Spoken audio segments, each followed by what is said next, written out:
이 세상에서의 모든 삶은 헛되고 헛되다. 이 세상에서 누리는 모든 부귀영화도 고통과 슬픔과 아픔도 다 지나가면 헛된 것에 불과하다. 그러면서 마지막 결론은 창조주를 기억하고 살아야 된다. 하나님을 경외하며 살아야 된다. 이 세상의 인생이 끝이 나면 모든 것이 헛되게 끝나는데, 그러나 하나님을 경외하고 사는 사람에게는 그 다음 죽은 이후에 더 확실한 인생이 있기 때문에, 더 영광스러운 삶이 있기 때문에 하나님을 경외하고 살아라. 그것만이 인생이 헛되지 않은 것이다. 이렇게 가르쳤어요. 우리 올 가정의 달이고 마지막 주가 가족 초청주일인데, 여러분이 여러분의 가족 구원에 대해서 깊이 관심을 가지고 어떻게 해서든지 여러분의 부모, 형제, 자매들이 꼭 예수 믿고 천국 가도록 만들어야 돼요. 내가 예수 믿고 구원받았으니까 뭐 다른 사람들이야 뭐 구원받든 말든, 그렇다면 그 사람은 예수 안 믿는 사람이에요. 예수를 믿고 구원을 받았다면 가족들의 구원을 그렇게 소홀하게 생각할 수가 없어요. 저하고 집사람은 집안에서 둘 다 처음 예수를 믿었습니다. 아무도 안 믿고.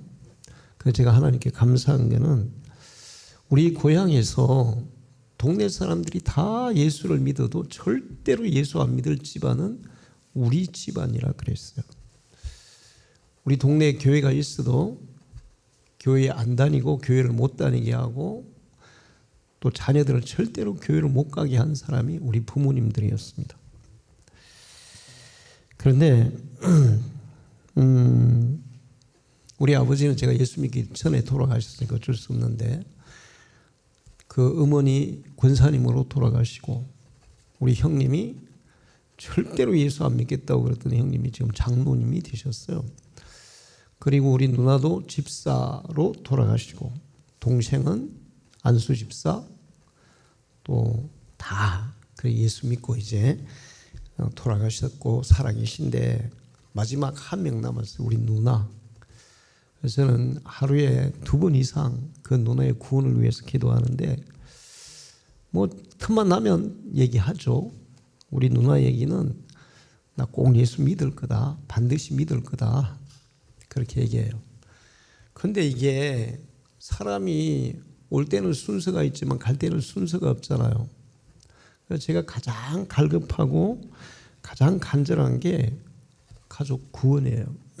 여러분도 가족 구원에 대해서 그 어떤 것보다 제일 우선적으로 관심을 가지고 전도를 해서 여러분의 가족들은 여러분 때문에 한 사람도 지옥에 가지 않고 천국에 가도록 하시기를 축원합니다. 반드시 구원해야 돼요. 반드시. 제가 고향에 갔더니 옛날에 우리 고향에서 목사님이 되고 장로님이 되고 권사님이 되신 분들이 같이 모였는데, 저보고 나와서 앞에 간증을 하라 해서 제가 앞에 가서 얘기를 했어요. 그랬더니 그분들이 도대체 예수 절대로 안 믿을 것 같은 집안이었는데, 우리 몇몇 모든 사람이 예수는 안 믿을 것 같은 집안인데 거기서 어떻게 목사가 됐냐, 이렇게 얘기하더라고요. 근데 그분들은 뭐 하나 모르는 게 있었어요. 사실은 제가 예수 믿기 전에 우리 외삼촌 2분이 서울에서 교회 장로님이었습니다. 그러니까 제가 그 예수를 믿고 목사가 된 게 그냥 아무 그게 없는 게 된 게 아니에요. 그분들의 기도가 있었다는 거예요. 그분들은 내가 신학교 가기 전에 벌써 교회 장로님들이셨어요. 여러분의 기도, 여러분의 전도, 여러분의 간절한 기도, 하나님이 외면치 아니하시고 반드시 가족들을 구원해 주실 줄로 믿습니다. 우리가 5월 달에 왜 가족 초청주일 이런 거 하냐 하면, 그렇게 해서 구실을 만들어야 한 번이라도 교회를 초청할 수 있으니까. 그래서 그렇게 하는 거예요. 이번 5월 마지막 주에 여러분의 가까이 있는 형제 자매들 가족들 반드시 교회로 인도해서 예수 믿고 구원받는 은혜를 받을 수 있도록 하시기를 축원합니다. 어떤 가정이 여행을 갔어요. 차를 타고 어머니와 부부와 아들이 같이 차를 타고 여행을 가다가 비가 왔습니다. 근데 시골길을 가는데 냇가에 있으면 냇가가 어떤 시골에는 다리가 안 나져 있고 그냥 냇가에 이렇게 그냥 찻길이 나져 있는 돼 있는 도랑들이 있어요.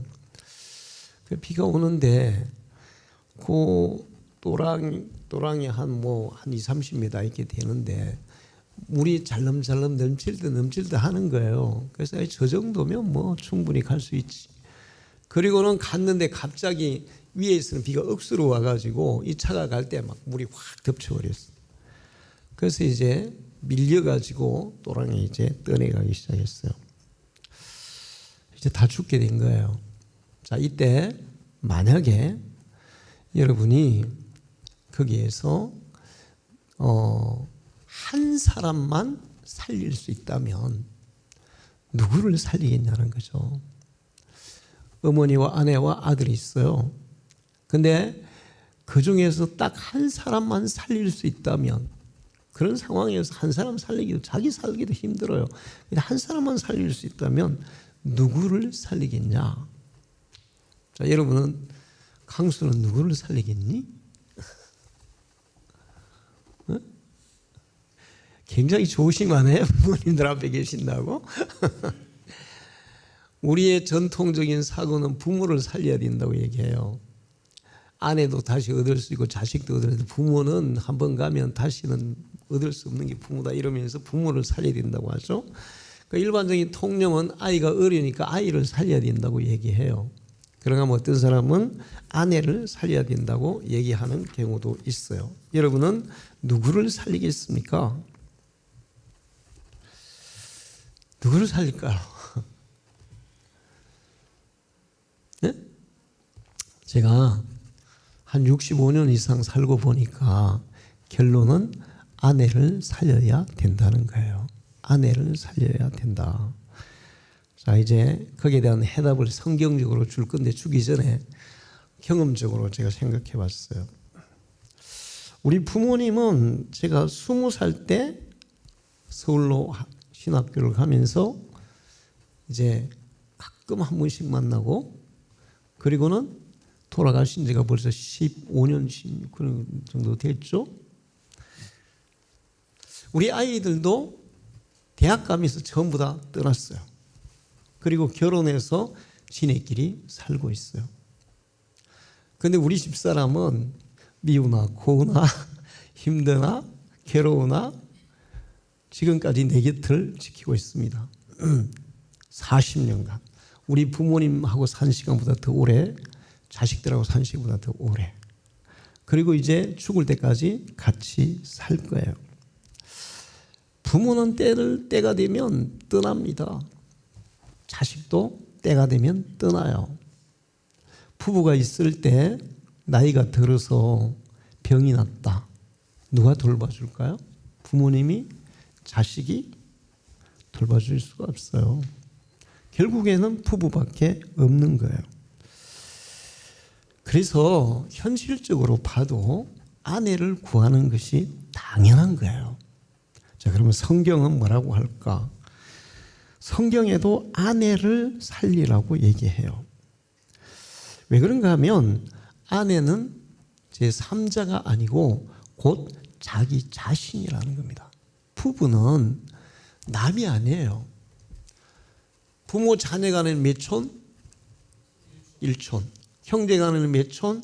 2촌, 3촌, 4촌, 5촌 쫙 나가잖아요. 부부 간에는 몇 촌? 5촌. 왜 그럴까요? 한 몸이기 때문에. 부부는 한 몸이기 때문에 촌수가 없는 거예요. 성경에 보면 창세기 2장 24절에 이러므로 남자가 부모를 떠나 그 아내와 합하여 둘이 한 몸을 이룰지로다. 하나님은 아담과 하와를 만들면서 하신 말씀이 한 몸을 이루어라. 너희는 이제 각각이 아니고 하나다. 부부는 하나예요. 한 사람이 없어진다는 자기의 반이 없어지는 거예요. 자식은 일촌이에요. 남이에요. 제3자예요. 예수님도 말씀하셨어요. 마태복음 19장 6절에 그런즉 이제 둘이 아니요 한 몸이니 그러므로 하나님이 짝지어 주신 것을 사람이 나누지 못할지니라. 부부는 일심동체다. 한 몸이다. 절대로 그 어떤 것도 나눌 수가 없다. 그래서 성경적으로 해도 누구를 건져야 돼요? 아내를 건져야 되는 거예요. 또 있어요. 부부는 평생 함께 살아야 할 사람이에요. 때가 되면 부모가 떠납니다. 자녀도 떠납니다. 요즘은 자녀가 떠나면 그냥 이제 뭐 대학 가면 사촌, 군대 가면 팔촌, 결혼하면 사돈의 팔촌, 그 다음에 외국 가면 해외 동포 이런 얘기 하잖아요. 자식이 그래요. 뭐 저희들도 마찬가지죠. 자녀들이 저를 챙기지를 못해요.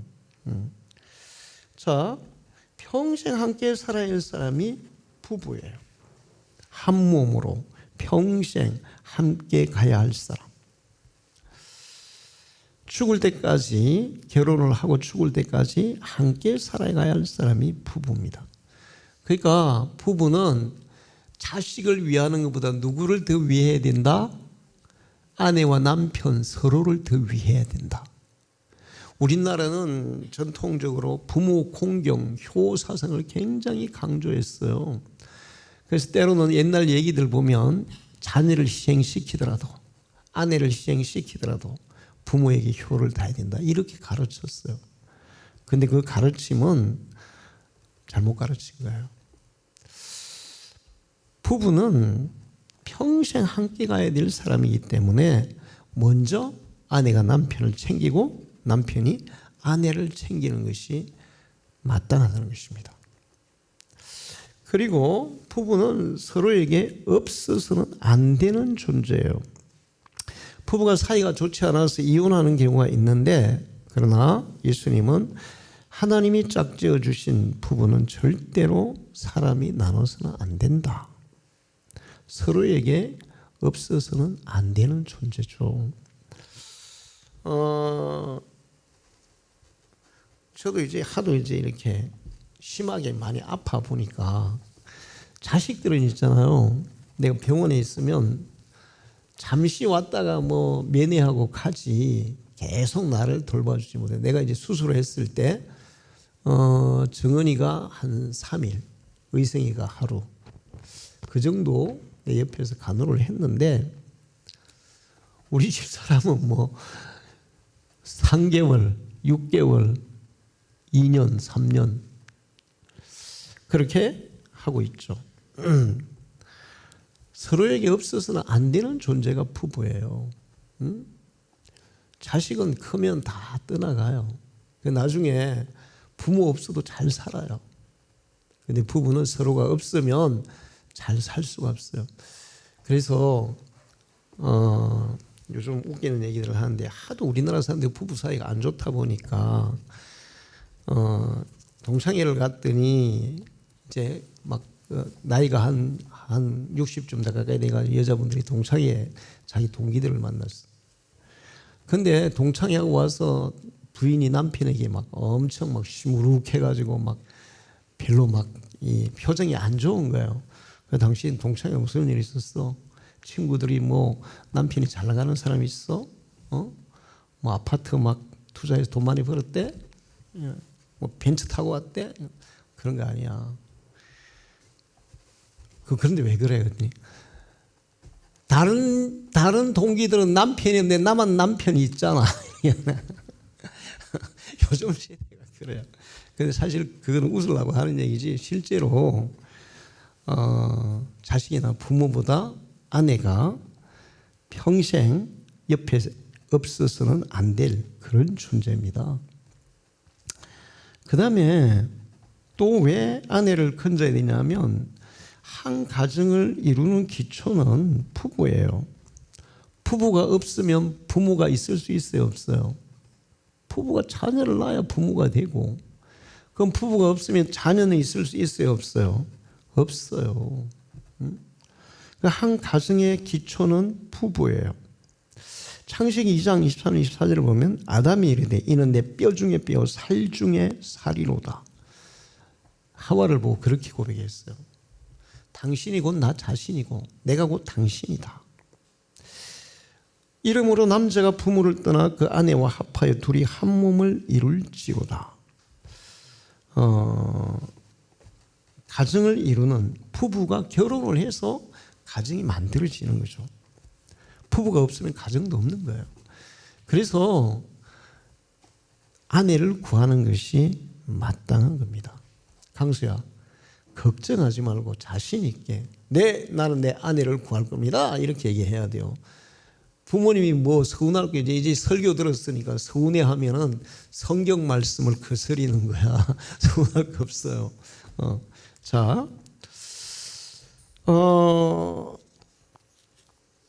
요즘 그 젊은 청춘 남녀들을 맺어주는 프로그램이 있어요. 뭐 여러 가지 많더라고요. 그 중에 수요 예배 마치고 나서 제가 가볍게 보는 프로가 하나 있습니다. 나는 솔로라는 프로예요. 근데 그 솔로라는 프로를 보면 뭐 다양한 청춘들이 막 나와서 얘기를 해요. 근데 이렇게 인터뷰할 때 보면 어떤 사람하고 결혼하고 싶습니까? 이렇게 물으면 대화가 잘 통하는 사람이요. 서로 얘기가 잘 되는 사람이요. 또 어떤 사람하고 결혼하고 싶냐? 제가요, 저 남자분이 스펙이나 모든 게 다 참 괜찮은 것 같아요. 그런데 이성적으로 끌리지를 않아요. 그래서 나중에 이제 서로 이렇게 매치할 때 서로 선택을 안 하더라고요. 이성적으로 안 끌려. 우리가 봐도 객관적으로 봐도 저 남자 참 괜찮은 남자야? 저 여자도 참 괜찮은 여자야?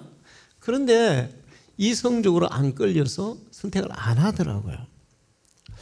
그래서 잘 맞는 사람끼리 결혼하겠다, 해야 된다. 이성적으로 끌리는 사람끼리 결혼해야 된다. 이런 얘기를 하는데 과연 그게 맞는 얘기냐? 결혼 전에는 대화가 잘 될 수가 있습니다. 왜 그런가 하면 상대방이 잘 보여야 되니까. 그래서 얘기를 할 때도 굉장히 조심스럽게 해요. 평소에 그냥 입만 벌리면 막 욕이 튀어나온 사람도 연애할 때는 욕을 안 하죠. 잘 보이려고. 서로에게 잘 보이기 위해서 맞춰주기 때문에 대화가 잘 되는 거예요. 근데 결혼을 하고 나면 잡은 물고기는 먹이를 줍니까? 안 줍니까? 안 주죠. 그래서 서로에게 소홀해져요. 대화가 결혼하기 전에는 잘 통했는데 결혼하고 난 후부터는 안 되기 시작한다는 거예요. 그리고 결혼을 하다 보면 같이 있는 시간이 많아지다 보니까 서로에게 몰랐던 부분들이 막 드러나기 시작하거든요. 그러니까 코 고는 거 몰랐는데 잘 때 막 코 골기 시작하고, 코 좀 굴지 말라 그러면 싸움 나죠. 그 다음에 뭐 여러 가지 그 보이지 않던 버릇들, 화장실 쓰는 거, 화장실 쓰는 것 때문에도 싸움 많이 난다더라고요. 이 화장실 변기가 이렇게 여자분들은 이렇게 덮고 해야 되고 남자분들은 올리고 해야 되는데 귀찮아 가지고 덮은 상태에서 남자들이 소변을 보다가 이게 튀어 가지고 여자들은 그거 모르고 그냥 들썩 앉았다가 막 몸에 소변이 묻으면 짜증 나겠죠. 그래서 내가 어떤 청년에게 물어봤어요. 너는 어떻게 하려고 했더니 저는 그냥 앉아서 누겠습니다. 앉아서 누겠대. 아니 고토로 올리면 되지 뭘 그거 앉아서. 저는 요즘 서서 소변 보기 힘들어요, 솔직히. 얼마 전에 어떤 목사님이 저하고 똑같은 정신을 겪었는데 제일 힘든 게 뭐였냐 그랬더니 소변 보는 게 힘들었다. 그걸 어떻게 봤냐 그랬더니 앉아서 봤대. 그건 뭐 어쩔 수 없지. 자, 근데 안 보이던 게 막 보이기 시작하고 성격이 잘 맞는 줄 알았는데 성격이 서로 안 맞고, 그러다 보면서 이제 자꾸 다툼이 생겨요. 그리고 서로 몰랐던 부분들을 자꾸 보게 되다 보니까 상대방에게서 실망감이 생기는 거예요. 저도 가끔 우리 집사님 그런 얘기 듣거든요. 아, 당신 결혼하기 전에는 진짜 그냥 100점인 줄 알았더니 결혼하고 보니까 얼마나 그 뭐라 그러죠? 허당이 많은지 한 20점밖에 안 된다. 그래요. 사실 결혼하기 전에 대화가 잘 통하는 것 같아도 살다 보면 대화가 안 통하게 되는 거예요. 이성적으로 딱 잘 끌려서 이렇게 얘기했는데, 이성적인 끌림은 많은 사람들이, 학자들이 도파민 작용이다. 이성적으로 딱 끌리는 순간 우리 머리에서, 뇌에서 도파민이 막 분비가 되면서 상대방에 대해서 막 계속 좋아하는 감정이 생긴다는 거예요. 근데 이 도파민의 역할을 이루는 게 양날의 검과 같아요. 이게 적으면 우울증이나 뭐 심각한 이런 뭐 디프레션에 빠져요. 근데 이게 막 계속 많이 분비되면 어떻게 되는지 아세요? 그런 사람들 있잖아요. 갑자기 하늘 보고 막 씩 혼자 웃고, 혼자 있으면서 막 씩 웃고, 머리에 뭐 꼭 꽂고 막 웃고, 이런 사람이 있지. 뭐하는 사람이에요? 정신분열증. 도파민이 많이 분비되면 정신분열증이 되는 거예요. 자, 그래서 이 도파민 활동이라는 게 이성에 끌려가지고 도파민이 분비가 된 건 언제까지 가? 2년 간다는 거예요. 2년 지나면 보통 부부 사이에 뭐가 옵니까? 권태기가 오죠. 왜 그럴까요? 도파민 작용이 끝나버린 거야, 이제. 이성적인 끌림이라는 것도 그래요. 그래서 남자와 여자는 사실 맞는 게 하나도 없어요. 안 맞는 거 투성이에요. 맞는 사람끼리 결혼할 거야. 그러면 혼자 살아야 돼, 평생. 그 사람의 그 실체를 몰라서 그렇지, 따로 살 때는 몰라. 가끔 만나가지고 뭐 아니면은 뭐 만나서 밥이나 먹고 영화 보고 이럴 때는 모르지. 근데 같이 살아보면 그 사람의 한계, 그 사람의 약점, 그 사람의 그 부족한 것들이 막 다 보이거든. 그러면 그때부터 이제 저 사람이 저런 사람이 안 줄 알았는데 저러네? 그러면서 불만, 불평이 나오는 거예요. 그럼 다툼이 되는 거죠. 그래서 결혼은 맞는 사람끼리 하는 게 아니다. 안 맞는 사람끼리 하는 게 결혼이다. 이거를 생각해야 돼요. 강수야, 잘 생각해야 돼. 맞는 사람 세상에 한 명도 없어. 응? 한 명도 없어. 왜 그런가 하면 남자, 여자가 달라요. 남성 호르몬, 테스토스테론이라고 남성 호르몬, 여성은 에스트로겐, 여성 호르몬 달라요. 근데 이 호르몬 작용이 다르면 성격이나 힘이나 모든 게 달라요. 제가 노인대 가면서 놀라운 사실을 발견했어요. 노인들이 남자분들하고 여자분들하고 소풍 가잖아요. 근데 우리 할머니들은 완전히 남자 같아. 막 보물찾기 해도 얼마나 열심히 잘 쓰냐. 할아버지들은 보물찾기 해도 찾지도 않고 앉아있어. 그 다음에 뭐 게임 하잖아요. 할머니들은 막 열심히 하는데 할아버지들은 제대로 하지도 않아. 그 완전히 할아버지들이 또 새색시 같고 할머니들은 막 왕성한 남자 같은 거예요. 이거 왜 그럴까? 목소리도 그래요. 할아버지들은 소리가 엄청 작은데 할머니들은 막 엄청 소리가 커. 호르몬이 바뀌는 거예요. 50대 이후부터 남자들에게는 여성 호르몬이 생기고 여자들에게는 남성 호르몬이 생기면서 나이가 들면 들수록 여자들은 남성 호르몬이 많아지고 남자들은 여성 호르몬이 많아지고. 저는 옛날에 있잖아요, 드라마 같은 거 볼 때 우리 집사람이 훌쩍훌쩍 짜고 있는데 저 가지고 뭐 울고 있지. 저게 뭐 울 일이야? 근데 요즘은 집사람 안으로 내가 울 때가 있더라고요. 이 뭐야, 나 우는 사람이 아닌데. 얘 내 속에 뭐가 분비되고 있는 거예요? 여성 호르몬이 분비되고 있는 거예요. 그러니까 이게 호르몬 작용에 의해서 청소년기에 남자들은 왕성하게 남성 호르몬이 작용하고 여자들은 여성 호르몬이 작용하기 때문에 서로 같을 수가 없어요. 자라는 환경 다르고, 그 다음에 가정적인 배경 다르고, 그 다음에 뭐 학력 차이도 다르고. 제가 그 수년 전에 그 어떤 아가씨가 결혼을 해서 나한테 자기 이제 결혼식을 하고 나한테 이제 소개시키러 왔더라고요, 교회로. 근데 그 여자애는 고등학교를 졸업했고 간호조무사였어요. 간호학원을 나와서. 그 남자애는 대학원을 졸업해서 박사학위를 땄다는 거예요. 근데 남자애가 엄청 잘생긴 거야. 학벌 좋죠. 얼굴도 잘생긴. 딱 보는 순간에 나는 이제 막 가슴이 쿵닥쿵 불안한 거예요. 야, 쟤들 저거 살 수 있을까? 쟤들 끝까지 가겠나? 불안한 거예요. 그래서 제가 정말 엄청 간절히 기도해 줬어요. 잘 살도록. 아니나 다를까 애 둘이 낳았어요. 근데 애기 하나 놓고 나서도 남자가 연구한다면서 집에 안 들어오고 한 달에 한 번 정도 오는 거야. 부인이 좋으면은 연구하고 있겠어요? 집에 오겠어요? 집에 올 거 아니야. 그때부터 이게 틀렸다. 아니나 달라 둘이 놓고 나서 그냥 헤어졌어요.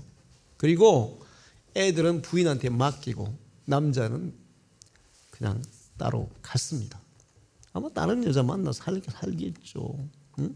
그러니까 이런 그런 학력 차이 이런 것도 굉장히 중요해요. 응? 그때 그 여자 쪽에서는 남자가 박사학위를 받았으니까 결혼 잘했다 이렇게 사람들이 동네 사람들 막 그랬어요. 그래서 나는 불안한 거예요. 이건 결혼 잘한 게 아니라 엄청 잘못한 거다. 응? 절대로 끝까지 못 갈 거다. 끝까지 갈 수가 없죠.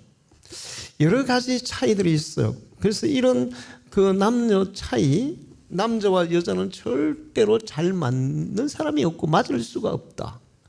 안 맞는 사람들끼리 결혼을 하고 그리고 평생 그 안 맞는 것을 맞춰가는 과정이 결혼이다. 이것을 생각해야 돼요. 할렐루야.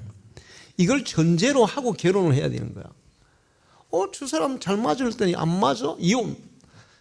맞아. 남자 여자는 안 맞는 거야. 그리고 그 안 맞는 사람이 서로 맞춰가는 게 결혼이야. 그렇다면 안 맞아도 그래, 우리가 결혼을 통해 서로 맞춰가야지. 그리고 맞춰가다 보면 점점 나이가 들면서 맞춰지게 되어 있어요. 부부는 닮는다 그래, 안 닮는다 그래요? 닮아요. 얼굴도 맨날 마주보고 있으면 닮아지고, 말투도 닮아지고, 식성도 닮아지고, 맨날 같은 거 먹으니까 다 닮아지게 되어 있어요. 안 맞는 사람끼리 만나서 평생 맞춰가는 것이 결혼이다.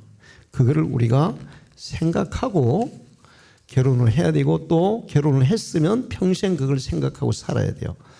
안 맞으니까 우리는 헤어져야 돼가 아니라 안 맞는 게 당연한 것이고 우리는 평생 맞춰가야 된다. 자, 그러면 성경에서 절대로 이혼하지 말라 그러잖아요. 하나님은 이거 다 아시는 거예요.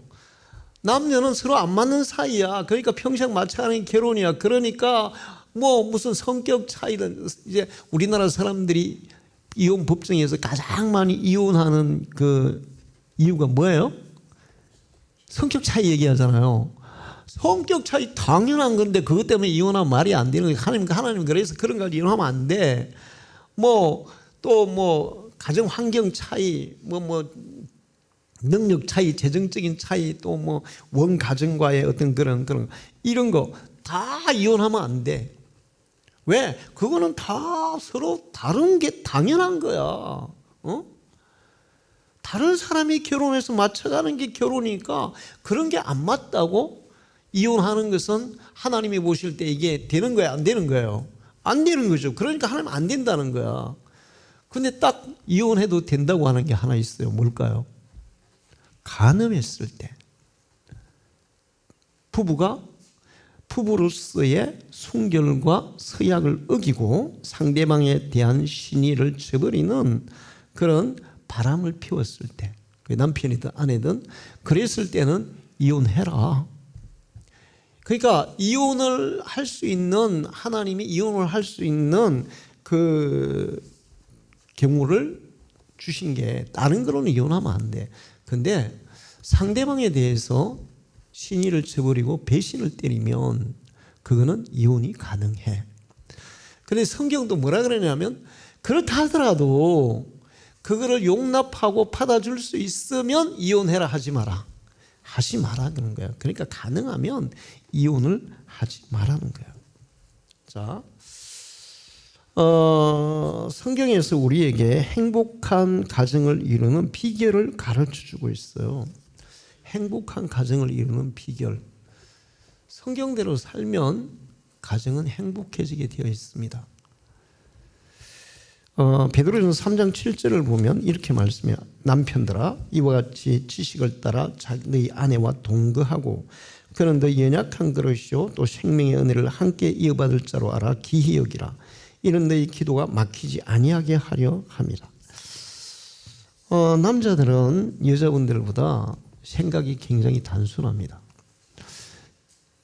저는 더 단순한 사람이에요. 그래서 무슨 일이 있으면 저는 한 가지만 생각하거든. 두 가지 생각을 못해요. 그리고 동시에 두 가지 생각도 못해요.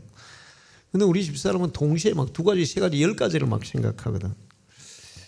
근데 여자분들이 그렇대요. 남자들은 한 가지밖에 생각 못하고 여자들은 한 10가지 생각해. 그러니까 남자들이 여자들은 막 이것저것 생각해. 남자들이 한 가지밖에 안 하니까 불만이 있겠어요, 없겠어요? 불만이 당연히 있지. 불만이 생길 수밖에 없지. 그래서 사도 베드로가 얘기하는 거야. 남편들아 이와 같이 지식을 따라 너희 아내와 동거해라. 남자들은 단순하니까 복잡한 여자들을 알아야 될 거 아니에요. 그러려면 뭐 해야 돼요? 공부해야 되는 거예요. 공부. 아내에 대해서 여자에 대해서 공부하라는 거예요. 공부해서 아내를 더 알고 이해하고 같이 결혼 생활을 해라.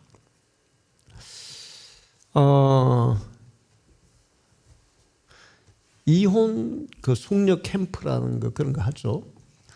그거는 제가 잘 안 봐요. 그런 거는 왜 그런가 하면 그 사람들이 진짜 너무 좀 수준 떨어지는 말들을 많이 해서 제가 잘 안 보는데 가끔 이렇게 어떻게 하다가 보면 막 이렇게 이제 서로 막 이혼하려고 왔어요. 근데 나중에 이제 서로 결론은 이혼 안 하겠다는 거야.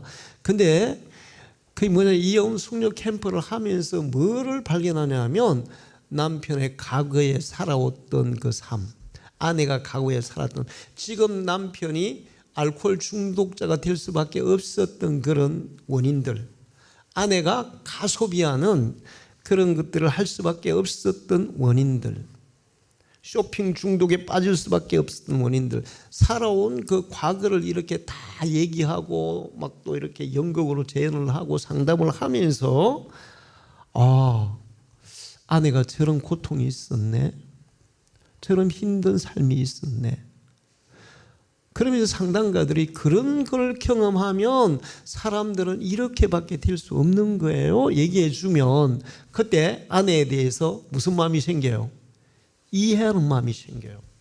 그리고 이해하면 생긴 게 아니라 어떤 마음이 생겨요? 불쌍히 여기는 마음이 생겨요. 아, 그렇구나. 저 여자가 그렇게 힘들게 살아와서 지금 저렇게 하는구나. 그럼 지금 저 여자를 돌봐줄 수 있는 사람이 누구냐? 부모도 아니고 자식도 아니고 누구예요? 내가 돌봐줘야 되는구나. 일이 되면 이제 그때부터 사람이 달라진단 말이에요. 응?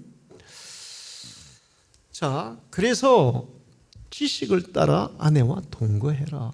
남편들은 여자를 연구하고 아내를 연구하고 그러면서 좀 더 이해하고 용납하는 그런 자세를 가져야 된다. 그러면 이제 베드로는 남편에 대해서만 얘기했냐? 아니에요. 사실은 이거는 7절에 얘기한 거고 그보다 먼저 베드로 전서 3장 1절에서 3절에 아내에 대해서 먼저 얘기해요. 뭐라고 얘기하냐? 아내들아 이와 같이 자기 남편에게 순종하라. 이는 혹 말씀을 순종하지 않는 자라도 말로 말미암지 않고 그 아내의 행실로 말미암아 구원을 받게 하려 함이니. 자, 아내들은 남편에게 순종하라는 거예요. 근데 성경에 사도 바울도 그렇고 베드로도 그렇고 성경의 전체적인 내용에서 아내들에게 요구하는, 아내들아 남편에게는 이거 해라, 이거 딱 하나밖에 없어요. 뭘까요? 순종하라는 거야. 오늘 읽은 본문에도 아내들아 남편에게 복종하라, 순종하라, 복종하라. 하나님이 성경에 하나님이 말씀하신 것은 대충 말씀하셨을까요? 다 이유가 있기 때문에 그렇게 하셨을까요? 다 이유가 있는 거예요. 인간에게 있어서, 남자에게 있어서 가장 남자가 강하게 원하는 본능적인 욕구가 있어요. 그게 뭐냐 하면 존중받고 싶은 욕구예요. 남자들은 존중받고 싶은 욕구가 굉장히 강해요. 그게 제일 강해요. 근데 회사에서 뭐 존중받아도 기분이 좋고 어색하고 뭐 자존심이 막 이렇게 자부심이 올라가고 하는데, 회사에서 막 이렇게 막 띄워줬어. 그런데 집에 와서 아내가 완전히 막 팍 이렇게 무시하면 그 기분이 싹 없어지는 거예요. 밖에서 누가 나를 존중 안 해줘도 집에 와서 아내가 존중해 주면 그때는 그 자존감이 만땅으로 올라가는 겁니다. 할렐루야. 자, 그래서 하나님이 그거 아시고, 야 아내들아, 남자들이 제일 좋아하는 게 뭔지 아냐? 남편을 존중해 주는 거야. 남편의 말에 네 하고 해주는 거야. 순종해 주는 거야. 골로새서에도 아내들아 남편에게 순종하라. 에베소 5장 오늘 본문에도 아내들이 남편에게 순종하는데, 교회가 주님께 순종하듯이 하라. 에베소 5장 33절에도 그러나 너희도 각각 자기 아내를 사랑해 자기가 아내도 자기 남편을 존경하라. 그러니까 순종하라는 것은 아내가 남편에 대해서 존중해 주라는 거예요. 높여 주라는 거예요. 여러분 그런 말 들어봤냐면 그안재미라고. 그안재미 무슨 뜻일까요? 그안재미. 우리 고등학교 때 국어 선생님이 그안재미를 설명해 주시더라고요. 아내가 밥상을 준비해 가지고 남편에게 밥상을 갖다 줄 때 요 밥상 높이하고 눈썹 높이가 이렇게 같이 맞춰 가지고 이렇게 갖다 줘야 된다는 거야. 이거는 원래 누구에게 하는 행동이죠? 궁녀들이 임금에게 이 수라상을 갖다 줄 요렇게가 주는 거예요. 그리고 놓고도 뒤로 물로 이렇게 올라가자. 그게 그안재미야. 그건 무슨 얘기냐 하면 남편에게 그렇게 하라는 건데, 그건 뭐냐면 남편을 공손히 받들어라, 그런 뜻이에요. 남자들은 다른 거 안 해요. 부인이 그렇게 하면 그게 제일 행복하고 그게 제일 자부심이 생기고 남자로서 자신감이 생기고 그런 거예요. 그렇게 하면 남자들이 밖에서 술집 여자들하고 노닥거릴까요? 집으로 바로 오겠죠. 쉬는 날에도 밖에 안 나가고 부인하고 같이 있으려고 할까요? 자기가 부인하고 있으면 뭐가 되는데? 왕이 되는데, 어디 다른 사람과 같이 있고 싶겠어요. 그런데 부인은 집에 오면 완전히 그냥 막 바가지 빡빡 끓고 막. 근데 술집에 가면 그 여자들은 돈 울고 먹으려고 얼마나 그냥 알랑방귀를 끼고 막 높여주는지. 그러니까 술집으로 가는 거야.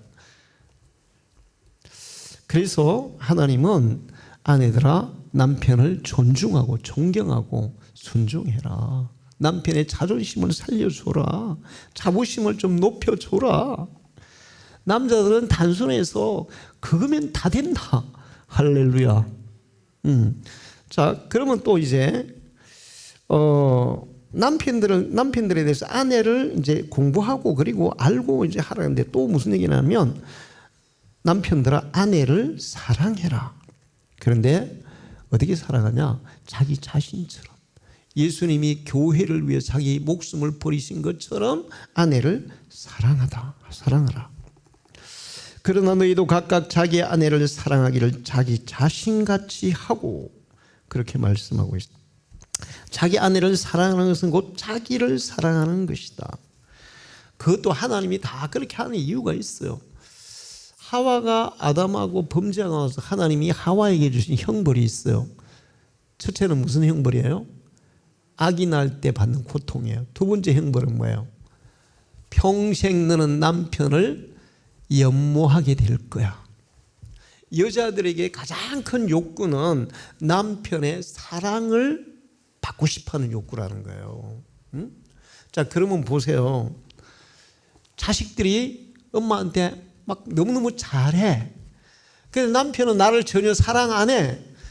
그 행복할까요? 안 행복할까요? 안 행복하죠?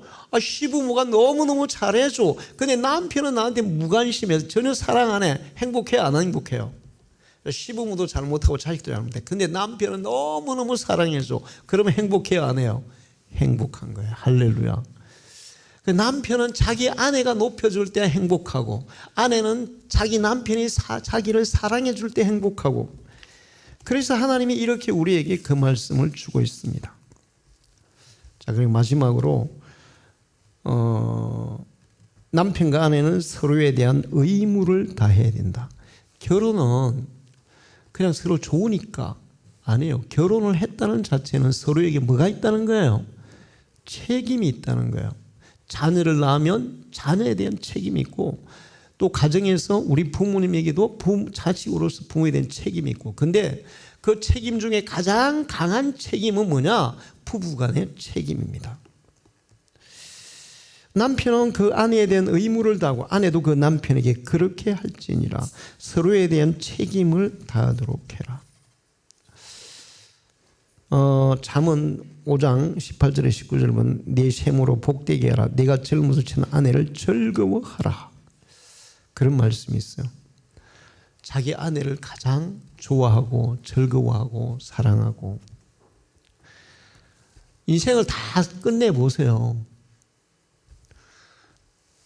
여기 사촌에도 어떤 할아버지 있었어요. 젊을 때 바람 나가지고 집을 나갔습니다. 그러니까 부인이 자기 자식들을 키웠는데 그 자기 자식 중에 한 명은 막내가 자살을 했어요. 그래 부인이 얼마나 고생했는지 몰라요. 근데 80이 넘어가지고 집으로 돌아온 거야. 세상에. 나 이해가 안 돼요. 그 할머니가 교회를 나왔거든. 교회를 나와서 자기 집에 그 우상단지 최장로네 같이 다 때려 부시고 이제 했는데 할아버지 와가지고 할아버지가 교회 못 나가게 교회도 못 나왔어요. 아니 그러면 젊을 때 지 좋아하는 여자 따라갔으면 평생 그 여자하고 있어야지 왜 집으로 돌아옵니까? 조광지체한테 왜 돌아옵니까? 근데 거의 보통 그런 사람이 많아요. 결국에는 그 조광진차한테 돌아오더라고요. 그래서 잠언서에 보면 젊어서 취한 아내를 즐거워하라. 결국에는 그 조광지체가 제일이야. 그 얘기하는 거예요. 괜히 엉뚱한데 눈길 주지 말고 바람 피지 말고 자기 아내를 즐거워하고 그 아내를 기뻐하고 그 아내를 행복하게 하고 그래야 자기도 행복하다. 이게 책임을 다하는 거예요. 할렐루야. 자, 이렇게 부부가 살게 되면 그 가정은 행복한 가정이 될 줄 믿습니다. 여러분이 자녀들 공부 잘하면 좋겠죠.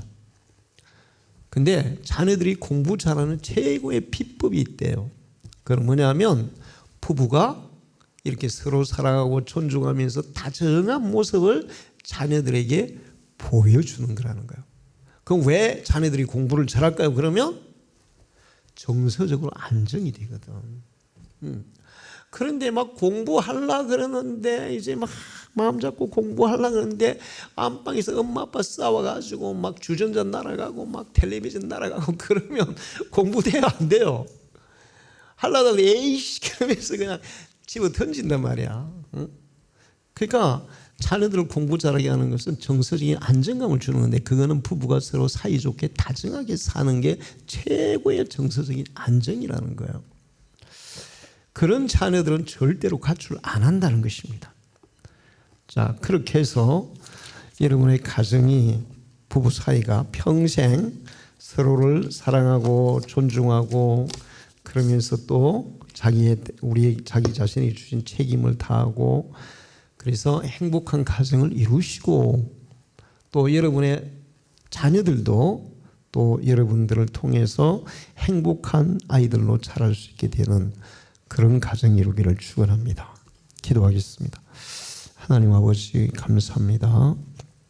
오늘 부부주의를 맞이하여 귀한 말씀을 받습니다. 하나님께서 우리에게 주신 말씀은 절대적인 진리입니다. 다 이유가 있기 때문에 그렇게 하는 것이 우리를 가장 복되게 하는 것이기 때문에 주신 말씀인 줄로 믿습니다. 그리고 이 세상에서 가장 소중한 관계는 부부 관계라는 것을 알았습니다. 부모보다 자녀보다 더 소중한 관계가 부부 관계이고 평생 함께해야 될 관계가 부부 관계이고 정말 서로를 자기 몸처럼 사랑하고 아끼고 존중하는 것이 부부 관계라는 것을 알았습니다. 우리 방죽의 모든 성도들이 이 말씀대로 살아가게 해 주시옵소서. 그래서 정말 복된 가정을 이루게 해 주옵소서. 예수님의 이름으로 기도하옵나이다.